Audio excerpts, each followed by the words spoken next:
Hi everyone, welcome back again to another property tour. Today we are here in our one bedroom with balcony here in Araneta City, Cubao. So this is Duran Park, our pre-selling condominium inside this township.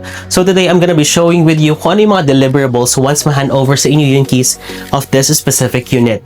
So this is one of my favorite layout kasi this is an L-type kitchen. And as you can see here, this will be the deliverables upon turnover. So for this area, this is just a provision for your fridge.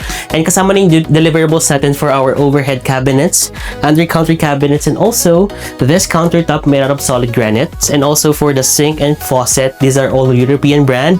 For faucet natin, retractable na din siya. So this is very, kumbaga, modern. And right here naman, this will be another part of the kitchen area. Kasama itong range hood, 2-burner cooktops for our one-bedroom units, and also kasama din tong cabinets. And right here, this will be for provision na lang for your washer and dryer, and also may mga abang na tayo for the water line. And right here, konting move lang natin, this will be your living and dining area. So this will be your dining area, so you can put here at least 4 to 5 seater table. Ito na yung magiging design ninyo for this specific layout. And right here naman, this will be your living area. And right on the side naman, you can put here your L-type couch, or else itong part na to pwede mong ilipat dito para mas malaki yung space mo for your couch. And this will be your television area, so kayo yung bahala maglagay ng additional table para makapaglagay kayo ng mga frames and stuff. So for this one, kasama na din during turnover will be this air condition, which is a window type aircon. And right here, diba, naka-close siya. So this will be your entry point heading to your balcony. Medyo madilim lang, so hindi ko na ipapakita. So this is a total of 3.5 square meter. So as you can see guys, dala-dala ko tong phone na to, and because this specific unit is already a smart home system, meaning you can control the lights, appliances through the use of your smartphone by clicking it as long as connected siya sa Wi-Fi. So pwede mo buksan yung ilaw and then appliances. Now let's go here inside our maid's bedroom. So as you can see, very spacious nito. Ito para makita nyo lalo. Sobrang lawak niya. So bahala na din kayo on how will you design or interior design for this specific layout. So this will be the window for almost floor to ceiling.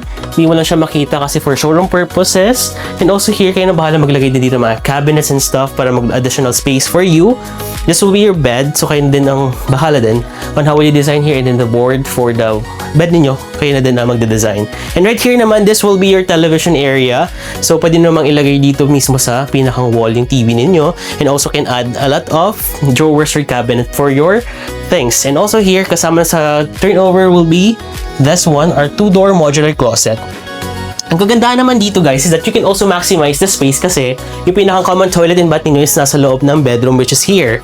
So all you can see here are already included during turnover except the furniture. So part of the deliverables will be this one, the closed glass partition, kasama na siya. And also the shower head, kasama na din. Also toilet bowl, the lavatory, which is the sink, and kasama din yung vanity mirror. So this will be the overall turnover for this specific unit, which is the one bedroom with balcony. So if you want to know more about the available units here in Duran Park, ready for occupancy or pre-selling, please don't hesitate to send me a message for pricing, sample computation, and to do a showroom visit. I'm Ken Manansala, as a sales manager here in Mega World Corporation. See you again in my next video.